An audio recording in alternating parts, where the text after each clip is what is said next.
우리가 구원에 대해 성경은 두 가지 입장을 가지고 이야기하는 것처럼 우리가 이해하고 있는 경우가 많아요.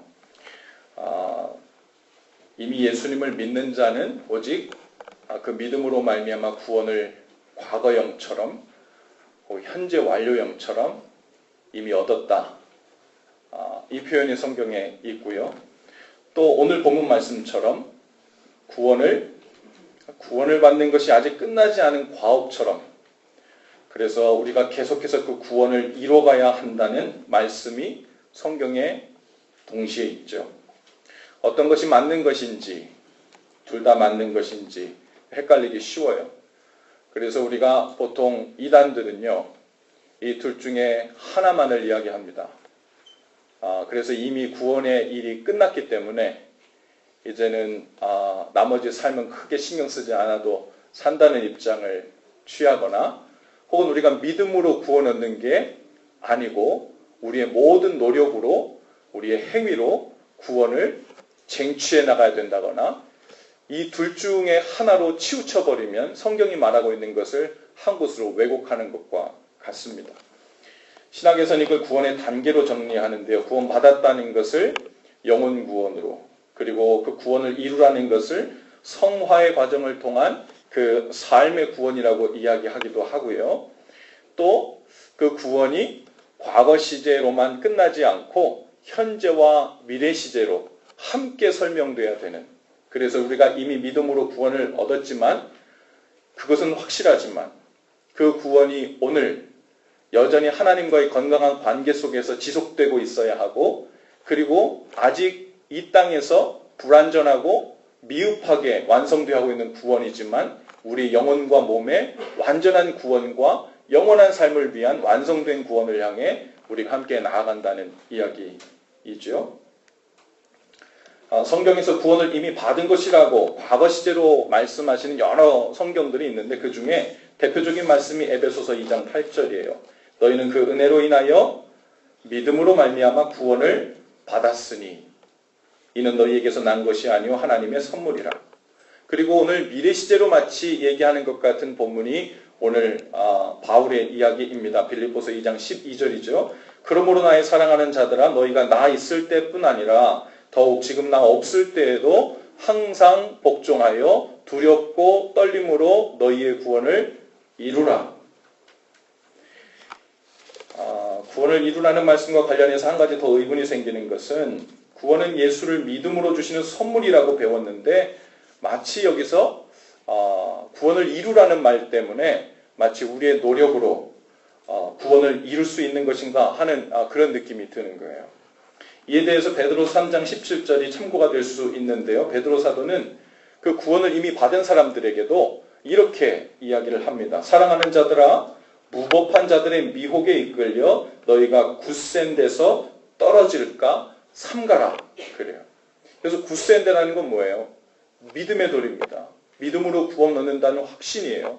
그런데 그것이 한 번 확신 얻었다고, 한 번 내가 믿은 바가 있다고, 내 기억 속에 들어왔다고, 내가 agreement 한 번 했다고 끝나는 게 아니라 그 믿음에서 떨어질까 조심하고 경계하고 삼가는 일을 끝까지 가야 된다는 거예요. 그런 의미에서 구원은 지켜지는 것이고, 구원은 끝까지 이루어가는 것이고, 단번에 끝나는 것이 아니라 전이라고 얘기하죠. 사도 바울이 이미 내가 다 이루었다 하는 것이 아니라 내가 그 표대를 향해서 계속해서 나가고 있다는 표현을 쓰고 있습니다.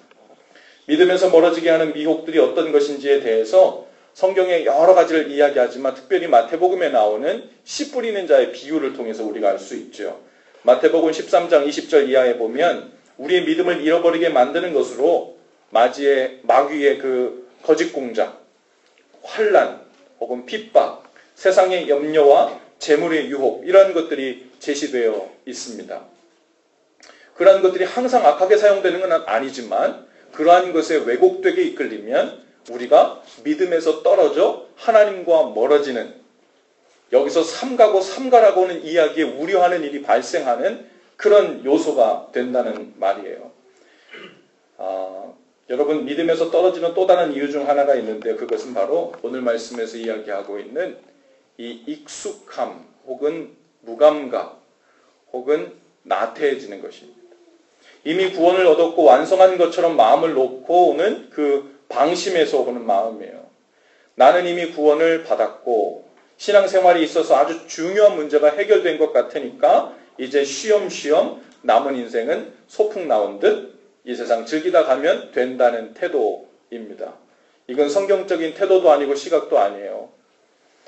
이러한 잘못된 구원론, 기복신앙이 많은 한국 교회 그리고 한국 성도들에게 은연중에 그 마음속에 믿음의 뿌리에 들어가서 속으로부터 병들게 하고 눈 막고 귀 막고 단순히 내 눈앞에 보이는 복만 쫓아다니는 일들에 적지 않은 사람들이 이끌려갔습니다.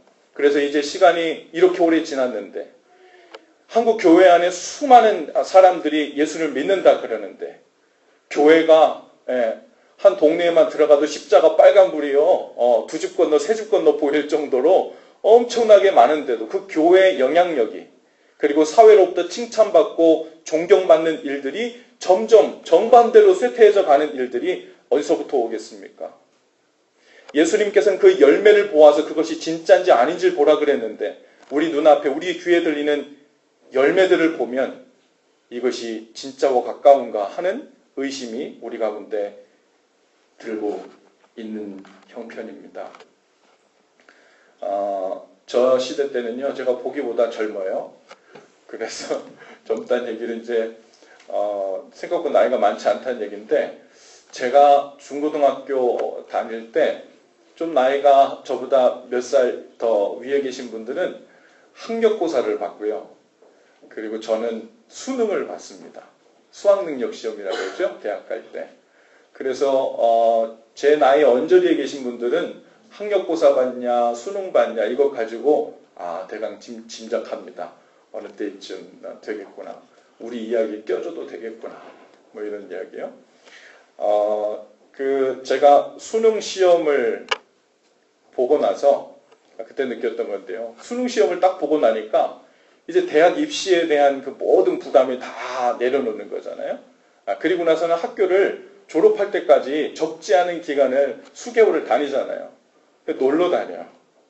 가면 맨날 영화 틀어주고 또 자율학습 한다 그러고 그냥 막 떠들고 노는 것을 알면서도 그냥 선생님도 들어오지 않고 그래요. 어떨 때는 일찍 맞춰주기도 하고 저는 그 시간에 운전면허 연습장을 끊어가지고 면허 따러 다녔어요.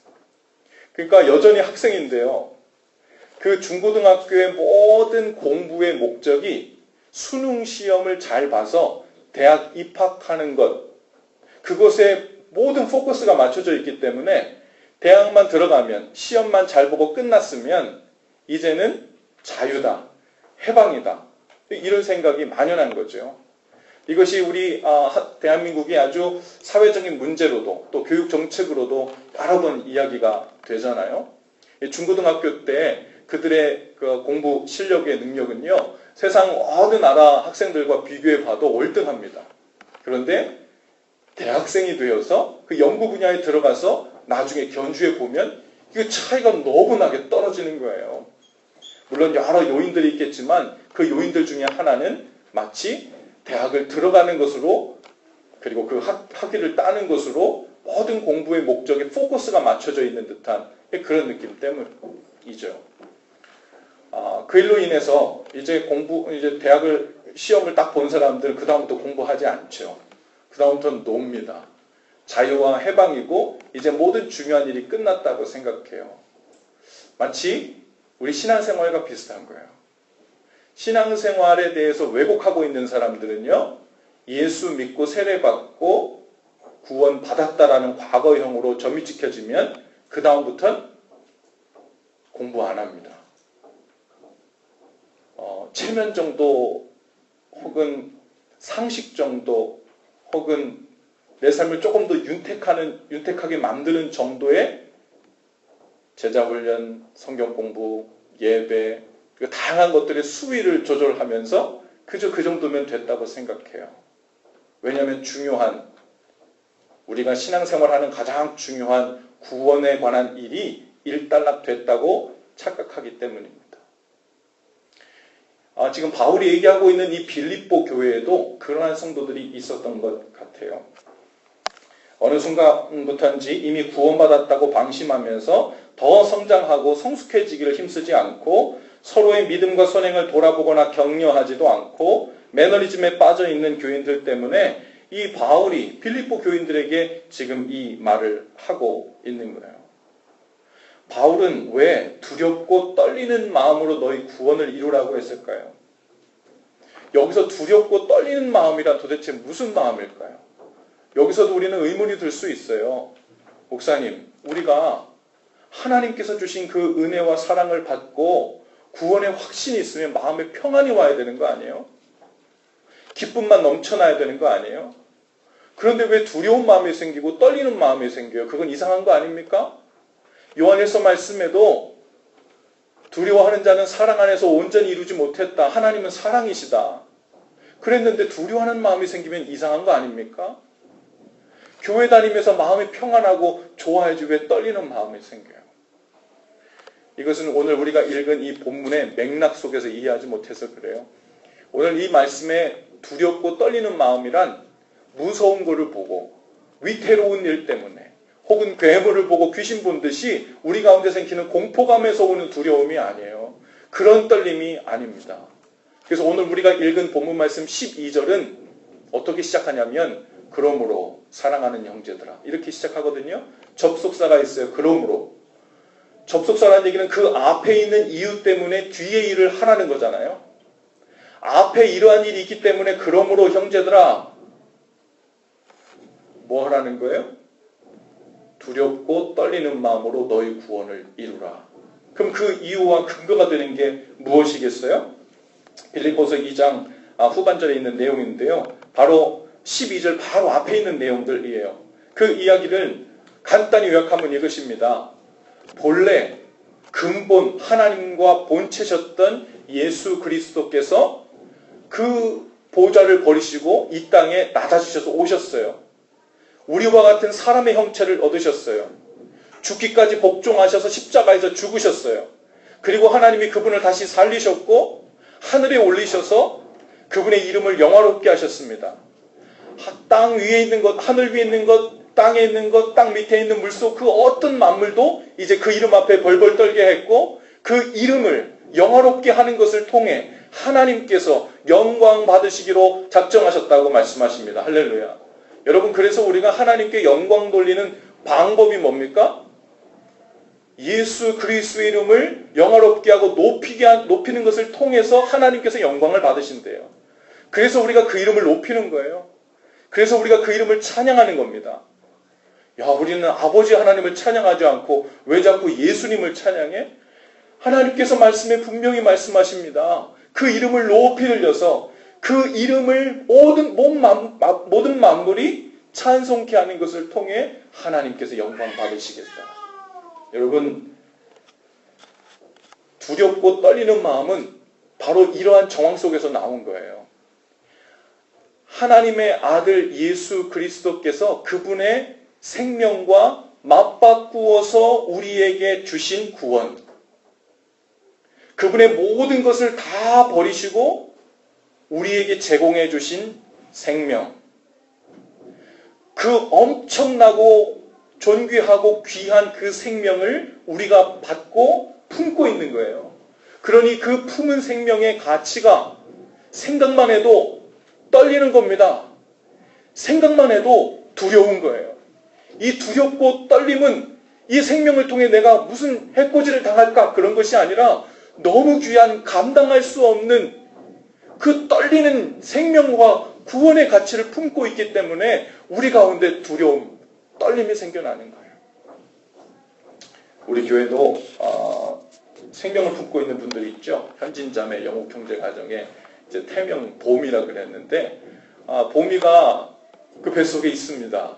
눈에 보이지 않지만 우리는 명백히 소실기도로 알 수 있고 또 초음파 사진을 통해서도 확인되고 우리는 다양한 테스트를 통해서도 그 안에 생명이 있다는 것을 우리가 분명히 알게 되죠. 그런데 그 생명이 얼마나 귀합니까? 얼마나 귀해요. 그 생명이 얼마나 귀한지 그 생명을 품고 있는 엄마, 그리고 그 옆에서 그 생명을 함께 돌보고 있는 아빠의 마음이 기쁘고 즐겁죠, 물론. 평안하고 행복하죠. 그런데 그러기만 할까요? 두렵고 떨리는 마음도 있을 거예요.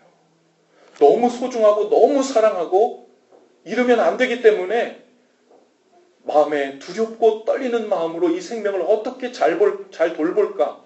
어떻게 잘 자라도록 힘쓰고 애쓰고 지키고 보호할까?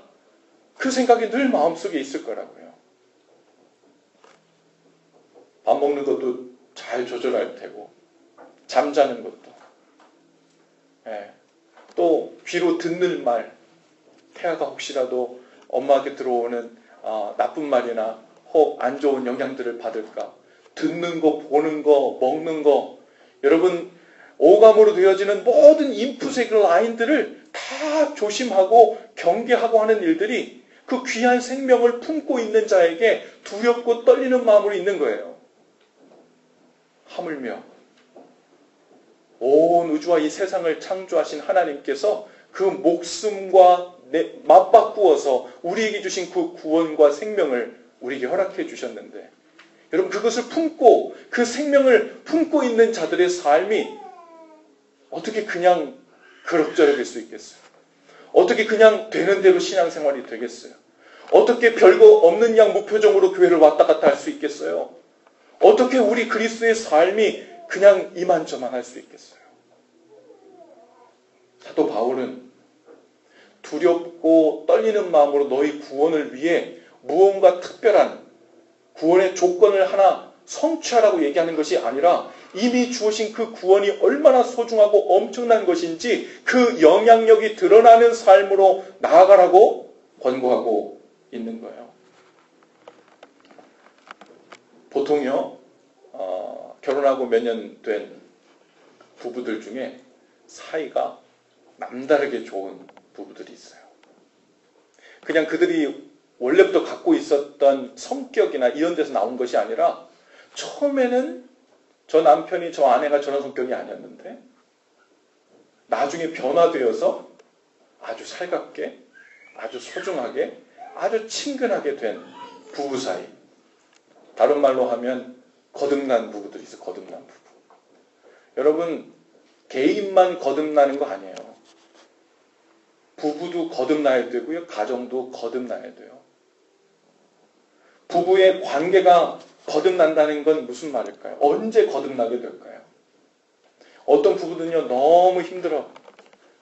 서로의 그 삶에 혹은 그 밑바닥에 감춰져 있었던 그 밑바닥의 죄성을 서로 바라보고 자주 드러나게 될 때, 혹은 원치 않지만 자꾸 보이게 될 때, 서로에게 상처가 되기도 하고, 나 자신에게 절망거리가 되기도 하고, 아픔이 되기도 합니다. 그런데 그것을 품고 계속해서 아파하기만 하면 문제예요. 그런데 그 아픔 자체가 문제는 아니에요. 때로는 그 아픔이 죽을 것처럼 넘을 수 없는 산처럼 도저히 답이 안 나오는 그 마지막 변화 끝까지 간 것 같은 바로 거기에서 어떤 사람들은 시기가 다르지만 어떤 부부들은 방법은 다르지만 거듭나는 일들이 발생해요. 거듭난다는 것은요, 죽었다 살아나는 거예요. 개인이 하나님 앞에서 나는 죽고 예수 그리스도와 새로운 삶을 시작하는 것처럼 부부도요, 처음에는 아주 일상적인 관계로 시작할 수 있어요. 그런데 서로에게 이런저런 모습들이 나타나면서 정말 죽을 것 같은 상황에 가게 돼요. 실제로 어떤 사람들은요, 부부나 혹은 남편이나 아내 중에 질병 때문에 진짜 죽음의 문턱까지 가요. 그래서 그 앞에서 예전에는 생각지도 못했는데 당연한 게 누리는 남편의 사랑, 아내의 사랑, 우리 가정의 모습이라고 생각했는데 어느 순간 그날 저녁에 주님 다른 거 다 필요 없어요. 사료만 주세요. 이 고백이 나오는, 이미 그 마음에서는 죽은 거예요. 살려만 주면 그것으로 저에게는 전부입니다. 저 성격 안 변해도 좋아요. 주님, 저거 마음에 안 드는 것 좀 늦게 고쳐줘도, 아니 안 고쳐줘도 할 수 없죠. 하지만 살려만 주세요. 라고 하는 서로의 생명과 맞닿는 일들이 어느 순간 발생할 수 있어요. 그 죽음의 문턱까지, 혹은 죽었다 살아난 것 같은 그러한 일들이 부부 사이에 일어나서 하나님 앞에서의 그 고백이 일어나기 시작하면요, 그 부부가 표정이 달라집니다. 서로를 대하는 마음가짐이 달라요. 왜요? 이제 오늘부터 우리 부부가 아내라고 남편이라고 실제로 이렇게 부르면서 살 수 있는 하루하루가 은혜인 거예요. 얼마나 귀한지 모르는 거예요. 이전에는 그 생명의 가치를 잘 몰랐는데, 이전에는 그 관계의 가치를 몰랐는데, 이전에는 이 가족으로 함께 산다는 것의 가치가 어느 정도 되는지 몰랐는데, 이제는 그 생명의 가치를 알게 되는 거예요. 그러면 하루하루 그 마음속에 무엇이 생겨납니까? 그 소중하고 귀한 생명을 품고 있는 증거와 반응이 생겨나요. 두렵고 떨리는 마음이 생기는 거예요. 두렵고 떨리는 마음. 여러분, 사랑하는 사람과 그 관계 속에서 평안하기만 합니까? 편하기만 해요? 내 마음을 다 알아줘가지고 나는 늘 평안하고 평안해요? 별로 좋은 반응이 아니에요. 불편한 마음도 있고, 내가 매일마다 죽어야 되는구나 라는 마음에 걸리는 마음도 있고, 애써야 되는 마음도 있지만, 이 생명을 하나님으로부터 하루 더 공급받고 이 귀한 가치를 지켜내는 그 값이라면 하나님 감사합니다. 그렇게 반응하는 거예요. 여러분, 이제 하나님께서 주신 생명을 소중하게 품고 사는 사람은 삶의 방식이 변합니다. 그 중에 가장 큰 변화 중에 변화는 무엇이냐면, 이 땅에서 우리가 목적으로 삼고 소원으로 삼고 사는 그것이 달라지는 거예요. 지금까지는요, 내가 하나님을 믿었어요. 그리고 구원받았다 생각했어요. 그런데 여전히 나는 무엇을 위해 삽니까? 내 소원을 위해 사는 거예요.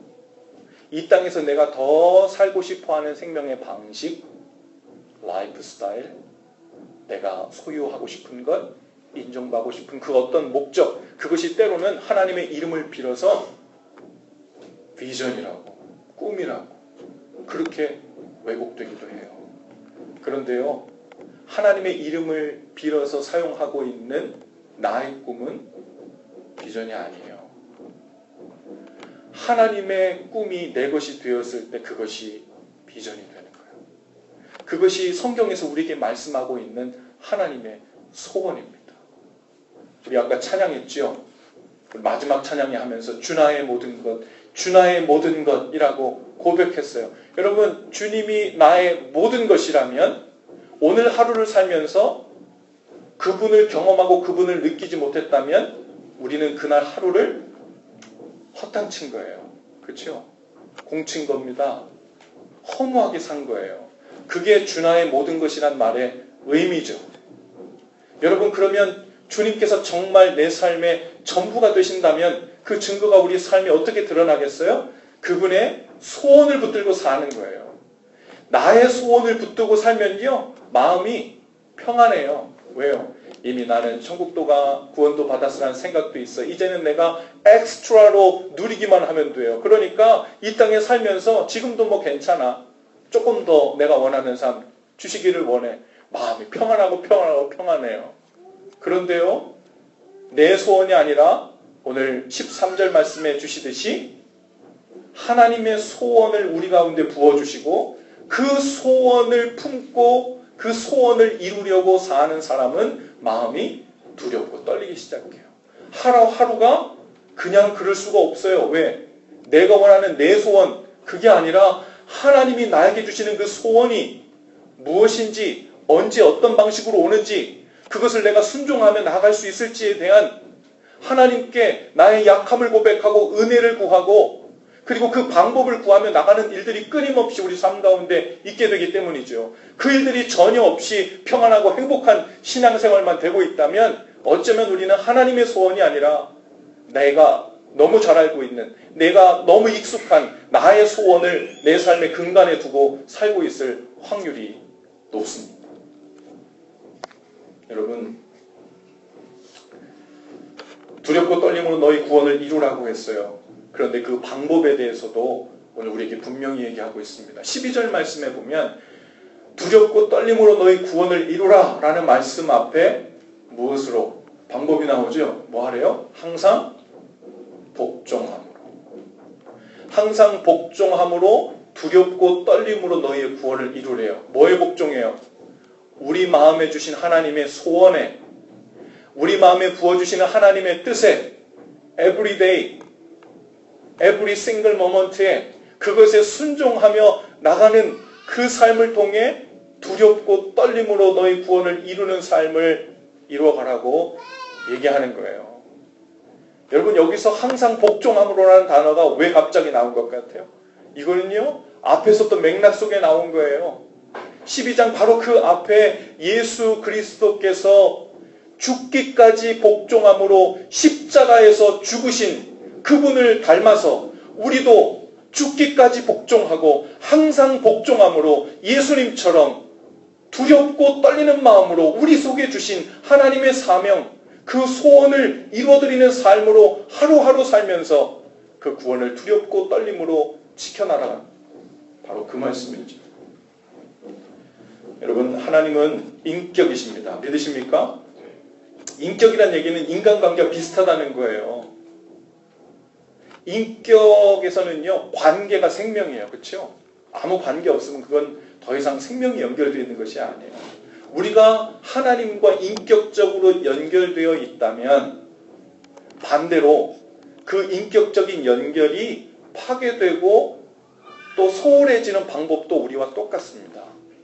여러분, 우리 남편과 아내 부부 사이에 혹은 연인 사이에 혹은 뭐 형제와 자매들 사이에 사람과 사람이 만나면요, 서로에게 관심이 있게 되고 또 친밀해지면 서로에게 부탁을 하게 돼요.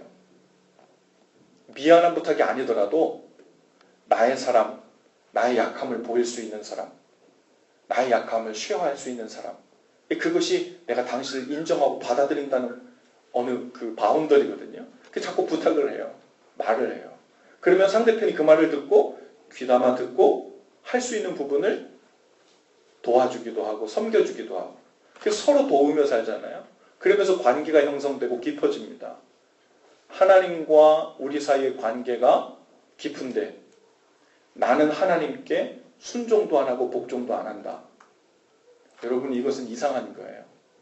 우리는 하나님 앞에 나갈 때 종종 이렇게 얘기합니다. 제가 하나님을 사랑하는 마음은 뜨겁고 진짜인 거 아시죠? 그런데 저는 너무 약해서, 너무 부족해서 복종을 한 번도 할 수 없어요.